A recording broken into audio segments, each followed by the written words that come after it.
In this video, we're going to be going over how to add decimals. And before we get to adding decimals, first let's go over some review. So we're going to review two major concepts. First is place value, and then second is how to add whole numbers. So first let's go over place value. So let's take a number like 8,935, and we're going to try to figure out the place value of each of those digits. So when you have a whole number like this, it is implied that there is nothing on the right side of the decimal. It just ends at that 5, and that's why it is a whole number. So first, before we focus on the decimal side, let's find the place value of each one of these digits. So we're going to start over here with the 5, and the 5 is in the ones place. The 3 is in the tens place. The 9 is in the hundreds place. The 8 is in the thousands place. And so just know that this could go on forever. We're going to cut it off at the thousands, but the further left each place value goes, the larger the place value is. So let's focus now on the decimal side, and let's add a 3, an 8 right there, and we're going to cut it off and just do 3 decimal places. And so the 0 here is in what we call the tenths place. The 3 is in the hundredths place, and the 8 is in the thousandths place. And the key with decimals is notice they all end in the TH, the tenths, hundreds, and thousands. So don't confuse that with the tens, hundreds, and thousands ending with N's and D's. But the key with understanding the decimal spots is that the further right you go on this spectrum, the smaller the place value is. So that is a quick review on place value. Now let's go review how to add whole numbers.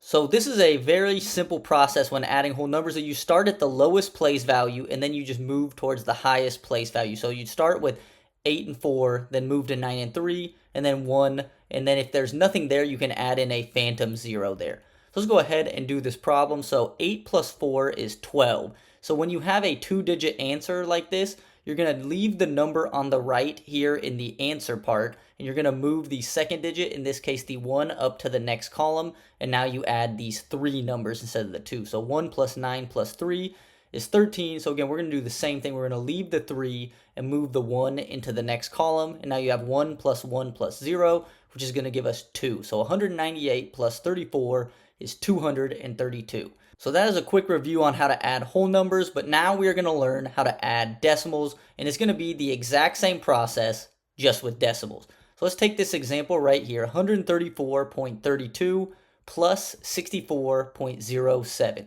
So the first thing that you got to do is locate the two decimals. So the two decimals are right here, and now we're going to do the same exact process. We're going to start at the lowest place value and move towards the highest place value. So we're going to start at 2 and 7 here. So 2 plus 7 is 9. And then we're going to move on to 3 plus 0 is 3. And now we are at our decimal here. So this is a key here, is you have to line up or stack your decimals so they're all on the same line. So we're going to put our decimal point right there, make sure it's stacked and on the same line. And now we can keep moving forward. So we have 4 plus 4 is 8. 3 plus 6 is 9. And then 1 plus, there's nothing there, so we can put in a phantom 0. 1 plus 0 is 1. So 134.32 plus 64.07 is 198.39.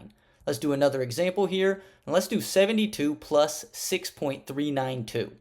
So when we're doing this, first we got to locate our decimal spot. And since there's nothing here, we're going to write in our phantom zeros because we know this is going to be like 72.000. So now that we have our phantom zeros and our decimals in the right spots, now we can go ahead and start with that process, starting with the lowest place value. 0 plus 2 is 2. 0 plus 9 is 9. 0 plus 3 is 3. And here we have to remember that we're going to stack our decimals so they're all lined up. So we can add the decimal point right here. And now we can move on to 2 plus 6 is 8. And then 7 plus a phantom 0 is going to give us 7. So now we know that 72 plus 6.392 is going to be 78.392. Let's do one more example, and we're going to do 67.47 plus 27.854. Let's go ahead and solve. So first thing, remember, always locate our decimals right here.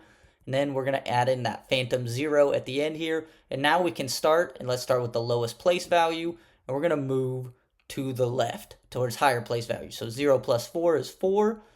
7 plus 5 is going to be 12. And remember, when you get a 2-digit answer, the number on the right, in this case 2, stays. The number on the left moves up to the next column. And now we can do this column. 1 plus 4 plus 8 is 13. So we're going to do the same thing here. The 3 is going to stay. The 1 is going to move up to the next column. But before we move on to that 1 plus 7, we have to remember to line up or stack our decimals so they're all in the same line. So we're going to put our decimal point right here. And now we can move on to 1 plus 7, which is going to give us 15. Again, 2-digit number. The 5 stays. The 1 moves to the next column. So now we have 1 plus 6 plus 2, which is going to give us 9. So now that we know that 67.47 plus 27.854 is going to give us 95.324. So quickly, let's review what we learned in this video. So the first thing we learned was the place value of whole numbers. The second thing we learned was the place value of decimals. The third thing we learned was a review on how to add whole numbers. And then the last thing we learned is how to add decimals using that same process. So if you found this video helpful and you're interested in learning more about TurtlEd, visit us at www.withturtled.com.